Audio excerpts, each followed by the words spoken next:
Bismillahirrahmanirrahim. Assalamualaikum warahmatullahi wabarakatuh.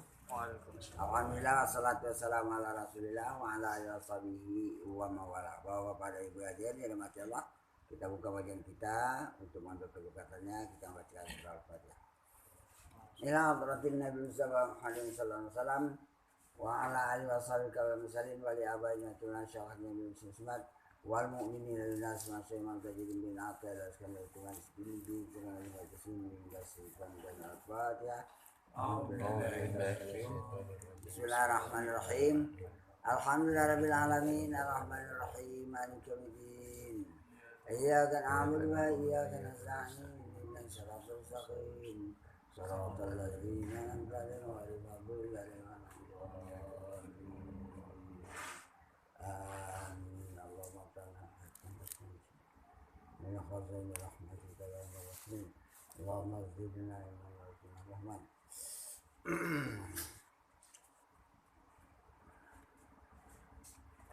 Bismillahirrahmanirrahim. Perhatikan ya. Masya'nu wujudut talabi innama sya'nu an turzaka husnul adabi. Tiadalah pekerjaan yang dianggap terpuji. Bukanlah suatu urusan perkara yang dianggap terpuji karena menyalahi segala adat kebiasaan.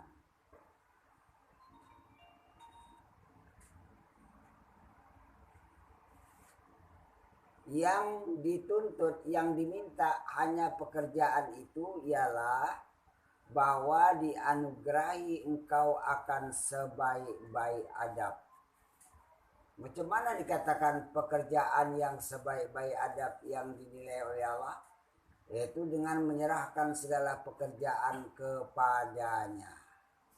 Hanya yang pertama dulu. Ya Allah, ini diriku kuserahkan. Ini mau beramal, mau bekerja, kuserahkan. Aku nafsu keluar dari diri. Nah, ini yang paling payah. Rasa aku itu harus tidak lagi mengatur jasad kita, supaya jasad kita itu diatur, dikuasai, diambil alih oleh Allah untuk mengurus jasad kita. Sebab Allah sudah memberikan firman, wa may yatawakkal 'alallahi fahuwa hasbuh.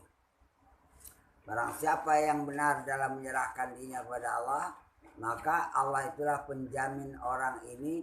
Aku nggak tahulah, diriku itu sudah urusan Allah, aku nggak nengok lagi, aku nggak mencampuri urusannya lagi, dan aku tidak tahu menahu lagi urusan jasadku, karena yang paling kuyakini untuk menyerahkan diri adalah cuman Allah saja, yang paling kuyakini untuk mengatur diriku, yang menguasai diriku, mengatur mentadbir diriku dalam dunia ini, cuman Allah saja, dan yang kuyakini juga yang menunjuki diriku cuman Allah saja, dan kuyakini yang memelihara aku daripada kesesatan dikalahkan oleh setan atau hawa nafsu cuman Allah saja.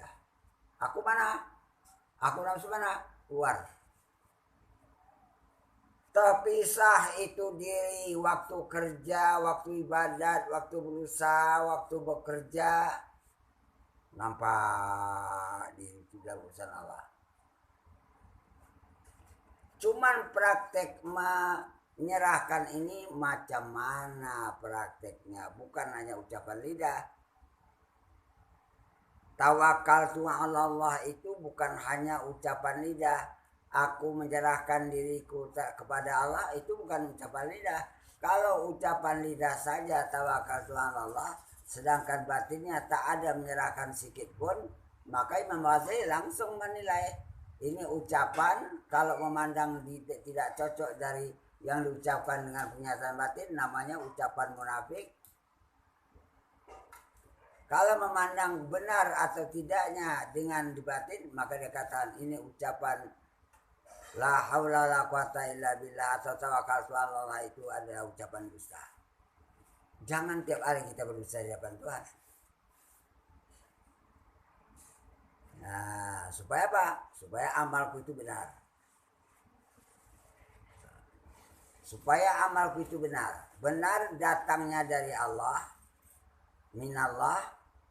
Ini diriku datang dari Allah. Syariat yang kulakukan datang dari Allah. Qudrat iradat yang menggerakkan badanku beribadat juga datang dari kuasa Allah. Dan yang menolongi, menunjuki hatiku untuk beramal juga datang dari Allah. Badanku, amal ini adalah milik Allah. Itu namanya lillah. Lillah dirinya. Itu maka sholli fardhu zuhri arba'a rakatin lillahi. Lillahi itu pemakaian. Bukannya lillahi ta'ala mulut. Milik Allah badanmu itu zuhur milik Allah, ucapan lidahmu itu kalam Allah, batinmu milik Allah, petunjuk itu milik Allah. Kau jangan ikut-ikutan. Baru lillahi ta'ala ceritamu itu betul. Kalau enggak kau dusta. Maka karena itu ada ancaman. Fawailul lil musallin. Celaka neraka wil bagi orang yang melakukan sholat. Yang di dalam sholatnya itu enggak benar. Hanya mulut aja sholat tapi hatinya raung keliling dunia. Ini dirubah nasib. Jangan dibiarkan sampai mati. Maka karena itu kita pakai perkataan Ibn Ruslan Ad-Damsyiki. Kullukum syirkun khafiyun. Setiap kamu itu terus berada di dalam syirik khafi. Wala yazharu tauhiduhu. Dan tak jelas tauhidnya. Illa kharaja min nafsi. Kecuali dia nafsu. Udah keluar dari dirinya. Sebab dirinya itu sudah diserahkan kepada Allah. Bisa keluar? Baru kau tauhid. Masih kau di dalam dirimu, kau tetap syirik.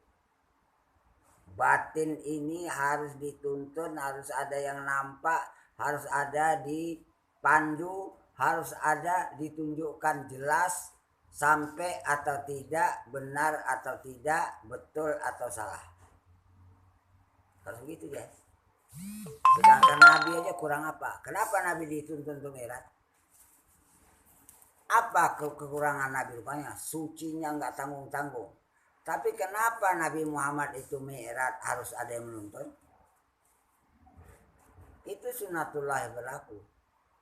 Cara Allah untuk menuntun hambanya supaya sampai kepadanya harus pakai pemandu penuntun.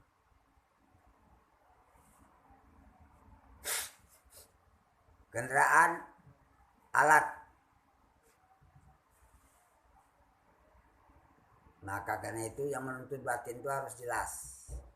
Ini nggak bisa main taksir. Kalau syariat asal kaji badan selesai. Tapi kalau untuk ke Allah, kalau ini nggak tahu,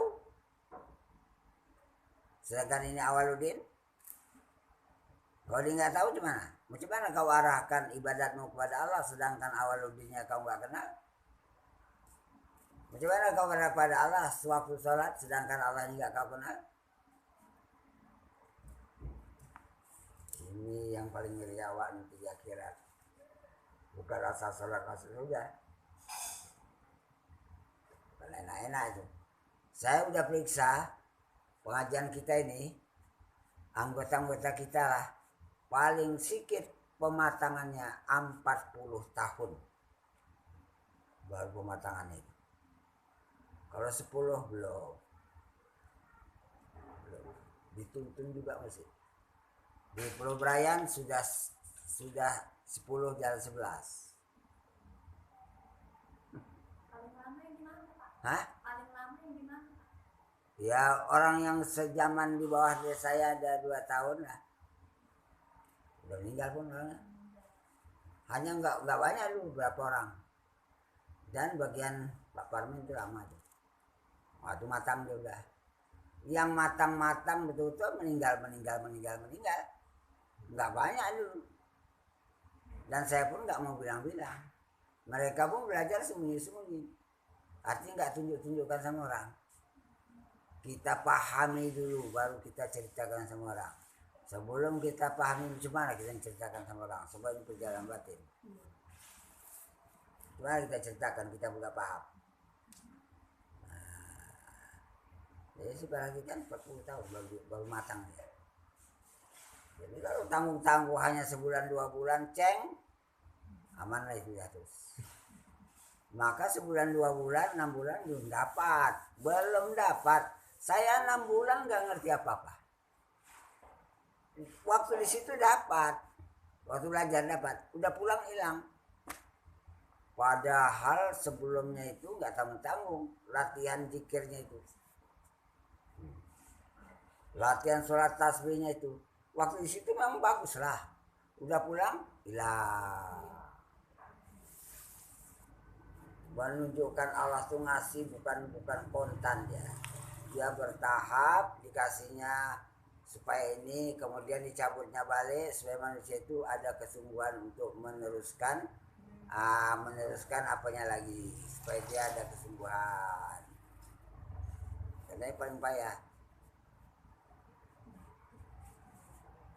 Teruskan ya. Saya juga lampu.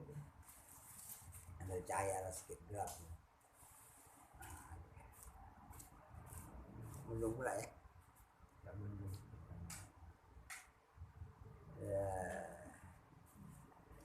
Jadi itu yang minta baik adabnya. Bagus adabnya kepada Tuhan. Menyerahkan diri segala pekerjaannya kepada Allah dan reda pada yang berlaku, pada yang terjadi, pada sesuatu yang datang kepada kita. Kenapa? Itulah yang didatangkan oleh Allah. Mana yang ditetapkan bagiannya untuk hamba, terima. Ya kok gini. Kau kan hamba. Kalau bertuan sama aku, terima. Kalau nggak kau terima, ya kau nggak bertuan sama aku. Malam yarda biqadai falyaltamis rabban siwaya. Barang siapa yang tak rela dengan ketentuan takdirku, ketetapanku, maka hendaklah dia cari Tuhan yang selain dari aku. Seakan-akan Allah itu marah kali dah. Wala taskun fi ardi, jangan kau tinggal di bumiku lagi. Mana bumi mana kau tinggal? Itulah saya bilang bertuhan yang sebenarnya itu bukan perkara mudah. Diuji dalam kehidupan lu. Lulus atau tidak kau dalam ujian ini. Baru kubukakan hatimu. Sebelum lulus gimana?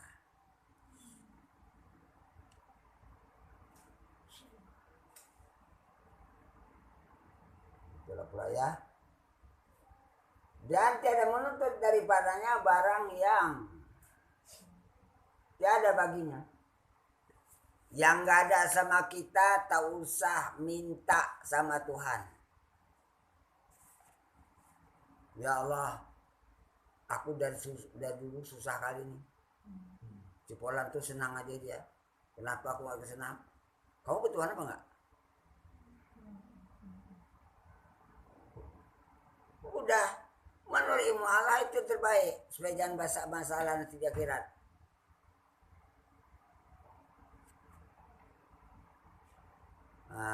Supaya kau belajar bertuhan.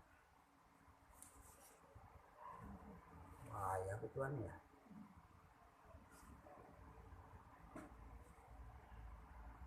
Dan mendirikan segala, melaksanakan segala fardunya.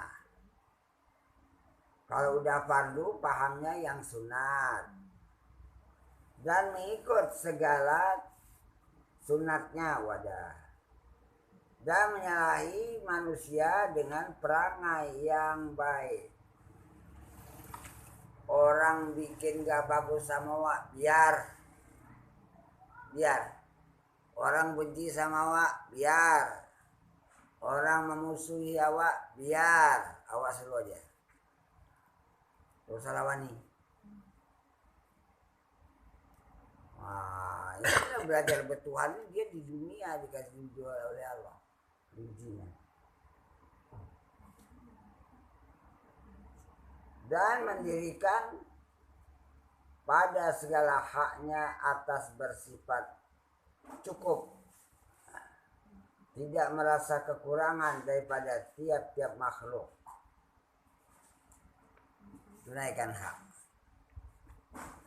hak, jangan merasa kurang daripada makhluk. Apa yang ada, itulah dia bagian kita. Belajar bertuhan. Sama siapa? Jauh. Alah. Sini dekat sini. Jauh.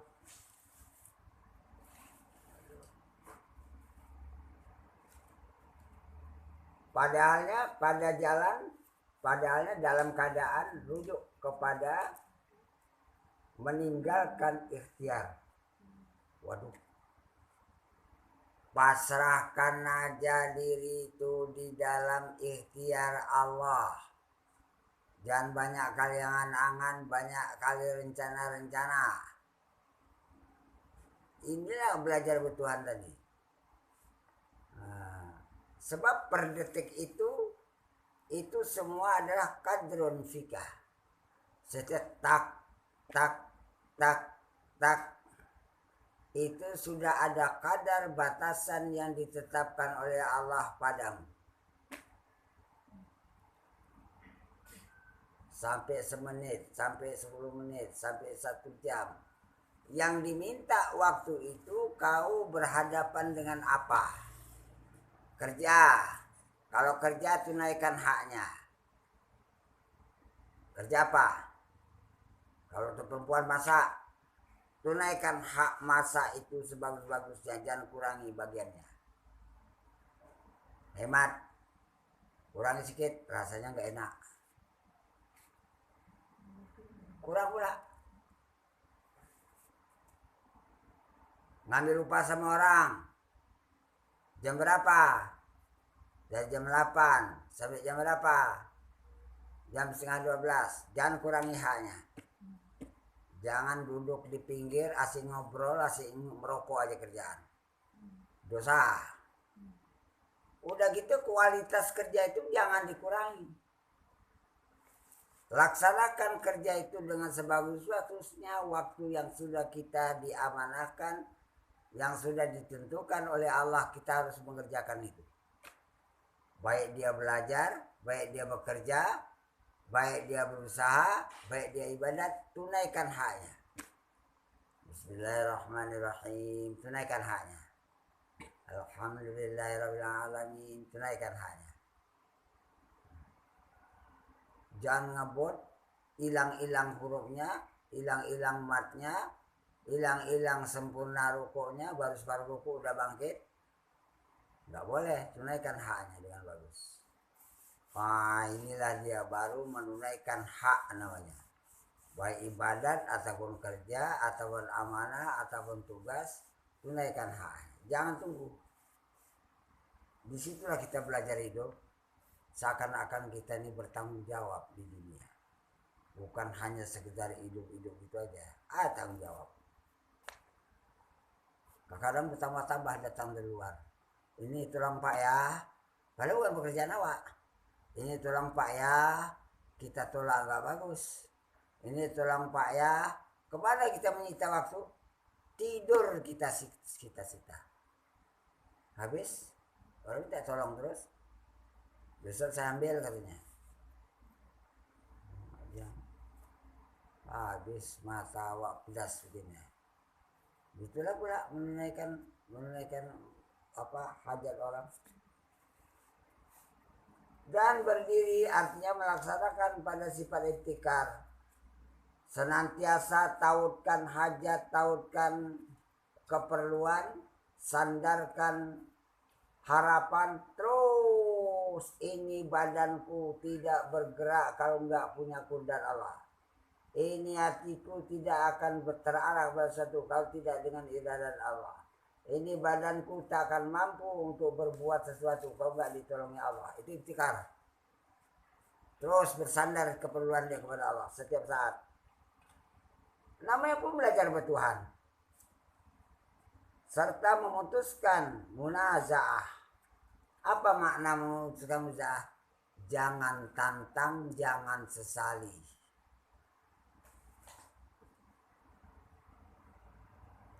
Jangan sesali. Kadang kan sikit aja wah udah menantang sama Tuhan. Nah, macam tak rela takdir lah, macam segala.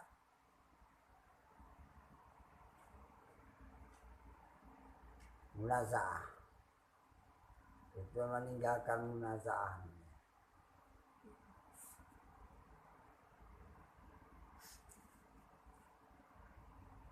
Dan meninggalkan iradat dan tadbir. Jangan iradat awak, biar iradat Allah yang berlaku pada diri kita, biar tadbir pengaturan Allah yang berlaku kepada kita. Kita nggak usah ikut-ikutan lagi di dalam mentadbir, di dalam iradat. Aku setiap saat ya Allah, setiap detik nggak lepas daripada aku dari iradat. Mau mana pula aku mau pisah. Itu dari segi adab kehambaan. Di segi lain ada di situ yang tersimpan diminta oleh Allah. Yang dikehendaki oleh Allah Ta'ala setiap napasmu yang kau keluarkan itu adalah Allah itu bertajalli menampakkan hak ketuhanannya kepada dirimu. Ini yang kau lihat supaya kau bisa bertuhan. Bukan hanya sekedar menjalani hidup. Tidak. Waktu kita mata melihat alam, Allah bertajalli, ini alam wujudnya. Tengok waktu kita bernapas.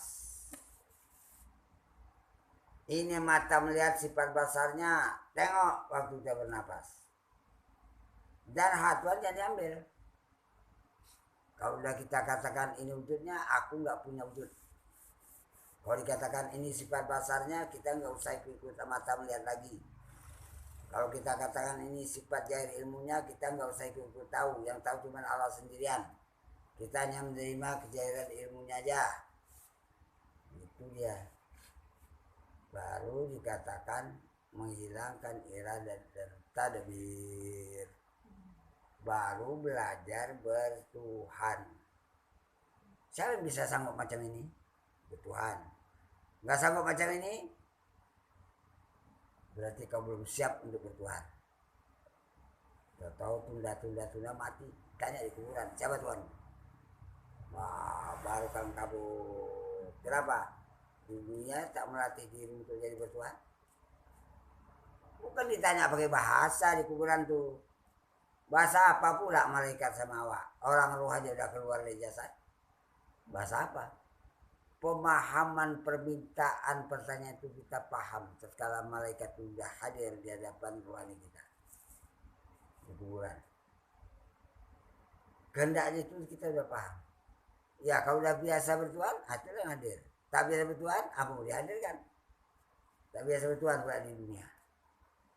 Bisa kena pukul. Mulai dari malam pertama masuk kubur sampai tiupan sangkakala nanti. Tiupan sangkakala habis, baru berhenti pukulan. Selama itu dihentikan selama 40. Jadi ada yang mengatakan 40 tahun, ada yang mengatakan 40 bulan, ada yang mengatakan 40 hari. Nabi nggak bilang secara pasti 40 apa, tapi dihentikan menunggu sangkakala yang kedua. Baru berdiri kiamat. Jadi manusia kubur itu masing-masing lah. Kalau nggak taman surga, lubang neraka yang itu. Terus ya.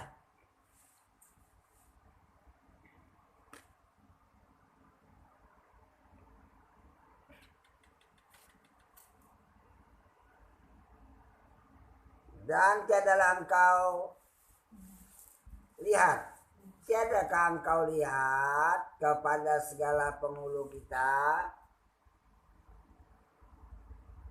pimpinan-pimpinan kita,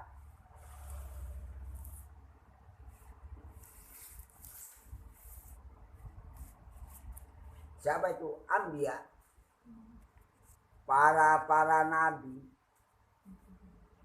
Nabi itu tatkala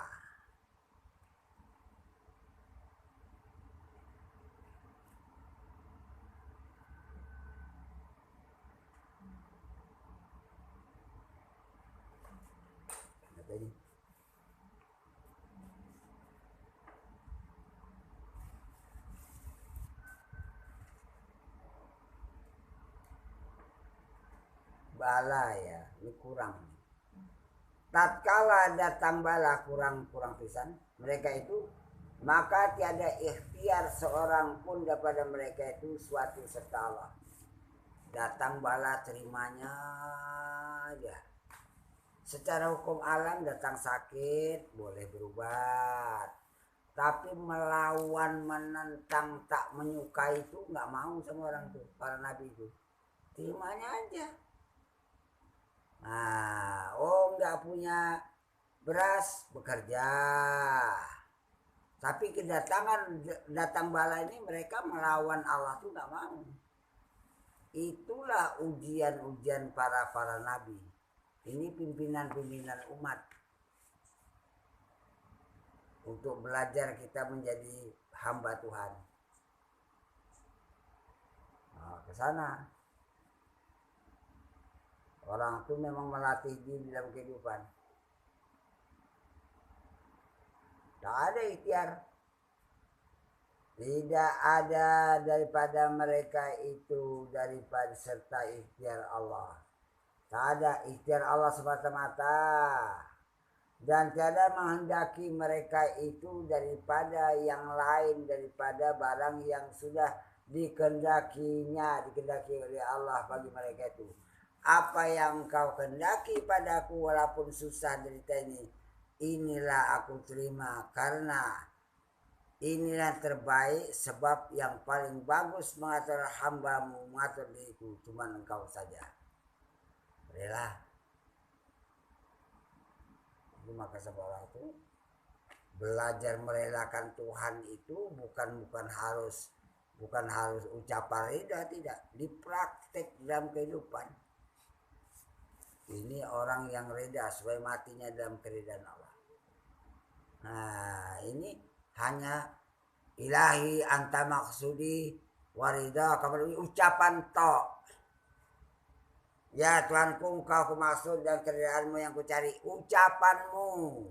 Waktu dalam keadaan kayak gini, kau banyak komentar, kau banyak munazah, kau banyak menentang, kau banyak enggak suka. Mana ucapan waridah kamatlum? Enggak betul kan? Harus dipraktekkan. Praktek ini yang iyalnya.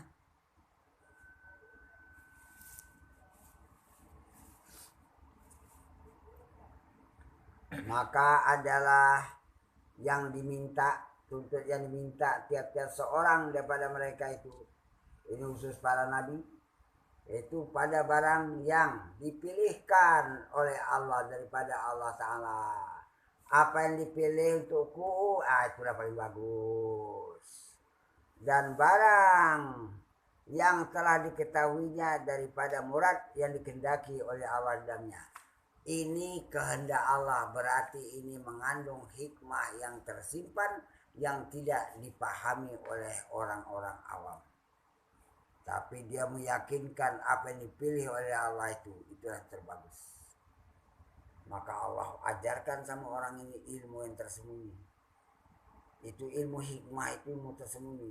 Sebab tidak semua orang awam memahami yang tersembunyi. Yang tersembunyi, ini yang diperhatikan orang tuh. Sehingga Allah kasih paham. Secara nafsu tak suka. Cumana kau kasih ilmu hikmah? Sedangkan ilmu hikmah itu tersembunyi di sebalik yang sesat. Allah ada bilang wa may yu'tal hikmata faqad utiya khairan katsira. Dan barang siapa yang datangnya ilmu hikmah kepada seorang, sungguh Allah telah mendatangkan kepada orang itu kebaikan yang sangat banyak sampai ke akhirat kebaikannya, bukannya di dunia aja. Berkat dia, kebaikannya itu berkat dimanfaatkan orang, semuanya nikmat.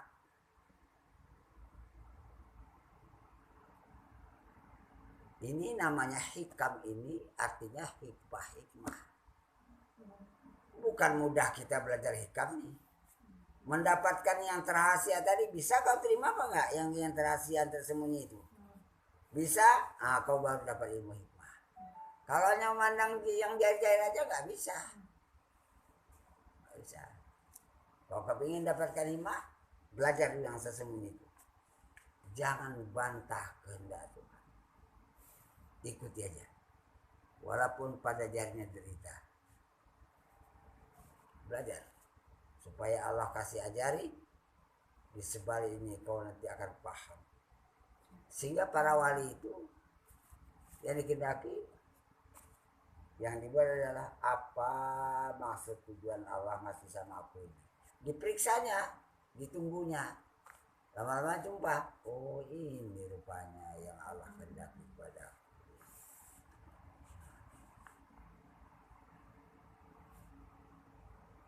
Kalau soal hukum alamnya udah saya bilang, ubah nasibmu dengan tanganmu sendiri. Allah tidak akan merubah nasib kecuali orang itu merubah nasibnya. Itu hukum alam jair sunatullah pada diri dan pada alam. Tapi secara batin, secara nilai bertuhan, apa yang diatur oleh Allah jangan ada bantahan sedikit pun, jangan ada i'tirad. Kenapa Allah bikin kok sama aku kok kayak gini? Jangan i'tirad namanya itu. Itu munazah.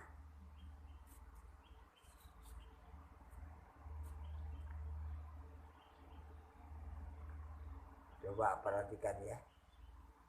Tiadakah engkau lihat kepada Sayyidina Ibrahim waktu itu umur masih anak 10 tahun? Tatkala diketahuinya bahwa saja dikehendaki oleh Allah Ta'ala daripadanya supaya menyerahkan dirinya dalam hal dia menerima bala ujian yang sangat berat. Dan yang terjadi di dalam dia terjatuh ya, terjatuhnya dalam api, masuk dalam api, itu ujian paling berat.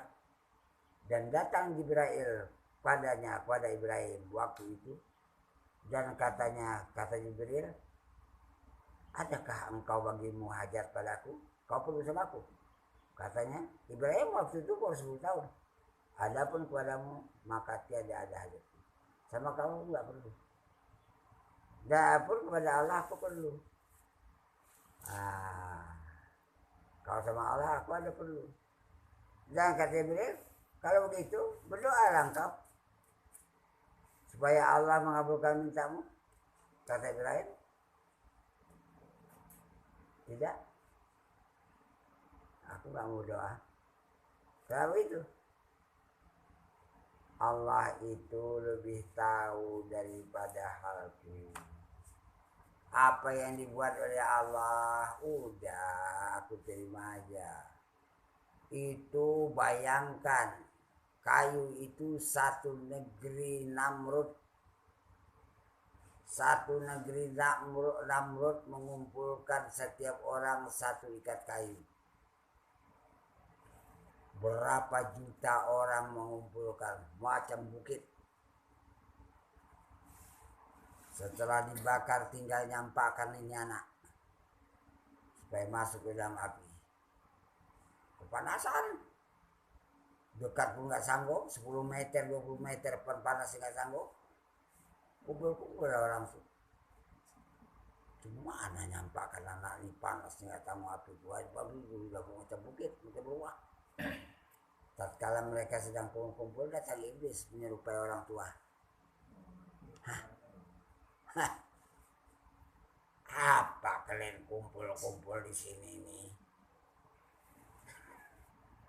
Gini Pak Tua, kami ingin menyampaikan anak ini ke dalam api. Tapi apa daya kami, panasnya nggak tanggung. Oh, kalau itu mudah. Cepat kalian pergi ke pinggir Semenir. Cari bambu betung. Tebang, bawa kemari cepat. Bikin pembingkas. Ibarat api di sini, ini batu betung, merengkan, tarik, cocok. Buat pembingkas, taruh untuk anak tuh di situ. Setelah udah muat anak tuh di satu tempat yang khusus, lepaskan itu pembingkas, biar dia sampai ke api sana. Akal iblis. Ini buat orang itu yang cepat, tak, selesai. Ayo, mana Ibrahim? Sedang diikat. Nih, masukkan. Ayo lepas. 1, 2, 3. Tak terlepas. Tak terlepas. Kenapa nggak terlepas? Dulu ahli nujum orang tuh hebat. Ini ada yang nggak bisa melepasnya. Kecuali satu orang bisa melepasnya. Siapa? Bapaknya sendiri, Azar. Kalian Azar. Azar itu pengawal Aram Namrud. Kau yang bisa melepaskan anak ini. Saya masukkan api sana. Ini perintah raja. Iya nggak apa-apa. Waktu mau dilepas sama ayahnya berdoa Ibrahim. Ya Allah, jangan kau malukan ayahku di tengah orang. Biarlah aku tercampak ke api, asal ayahku jangan malu. Anak sekarang mau lari mencicing.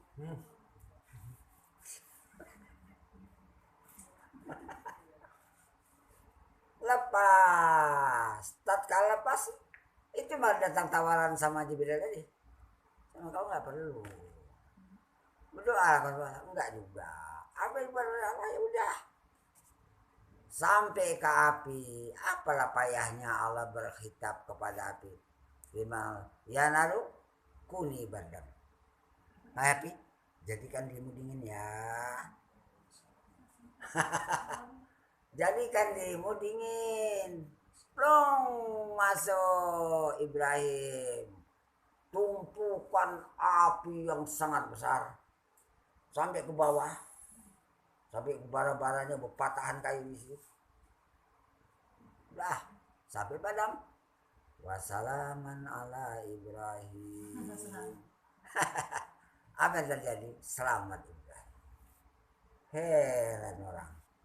Apa rahasianya di situ? Nah, orang nggak paham. Gabungkan dengan hadis. Di batin Ibrahim ada Allah.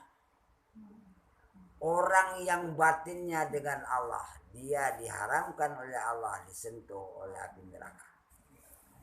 Dalam hadis. Sehingga dalam hadis lain ungkapannya sama tapi pahamnya satu. La ilaha illallahu hisni. Mengesahkan Allah itu adalah bentengku. Hah? Faman dakhala hisni amina min azabi. Barang siapa yang masuk dalam bentengku, dia aman daripada siksaku. Wa amina min syarri khalqi, dan dia aman daripada kejahatan makhlukku. Coba. Sekarang orang mencari Tuhannya, bisa apa enggak aku dapat sekarang supaya aku dengan Allah itu terus. Supaya aku dengan Allah itu tak lepas. Supaya aku dengan Allah itu terbiasa.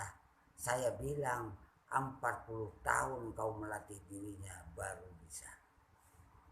Bukan hanya setahun, 10, 20 belum. Kau lepas daripada Tuhan. Kalau enggak kuat-kuat hati belajar enggak bisa. Kalau hanya separuh kemauan bagus tak usah. Kuat, ayo. Enggak kuat, usah. Sebab risikonya neraka atau surga. Bisa menentukan miliaran jutaan tahun tidak akan berakhir. Awak tersentuh bernyamuk aja. Terpikir awak terus. ini baru obat nyamuk. Ya Allah, aku berlindunglah dari api nerakamu. Ini aja panasnya nggak sanggup. Tersentuh ke kulit. Bagaimana pula engkau masukkan aku ke neraka? Mana sanggup aku? Cari awalnya lah.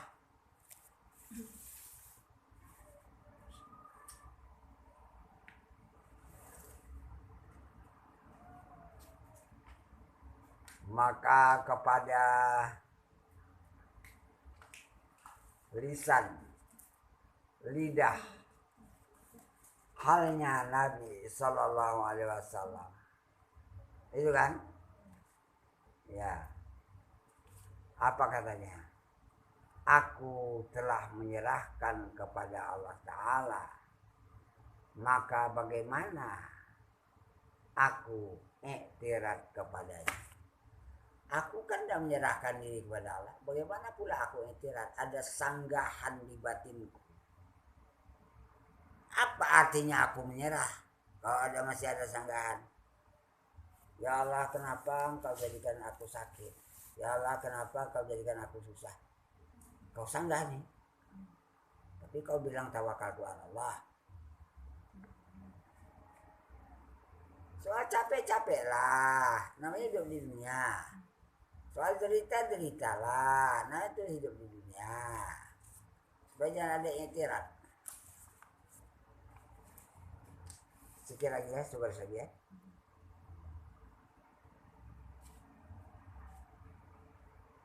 Dan adalah Nabi Sallallahu Alaihi Wasallam tatkala dipilihkan antara ada dia jadi Nabi, kemudian dia jadi raja, Malik, atau dia Nabi tapi dia jadi fakir.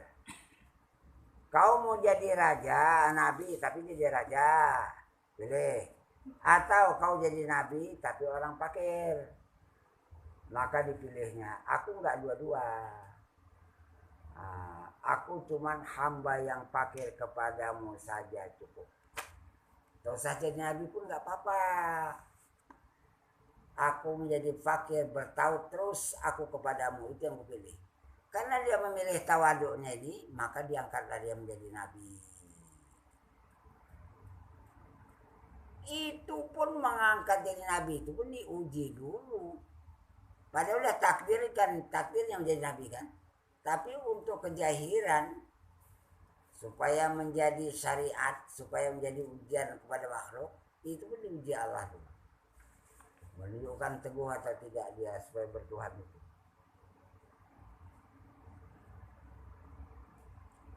Maka apabila hasil, maka bila telah dapat bagi seseorang mereka itu, atau mereka atau telah datang bagi seseorang mereka itu bala atau cobaan, niscaya dianugerahkan Allah Ta'ala akan hamba itu sebaik-baik adab. Semakin banyak bala, Allah melatih adab kepada kita. Siap ini udah ya, insyaallah nanti akan datang.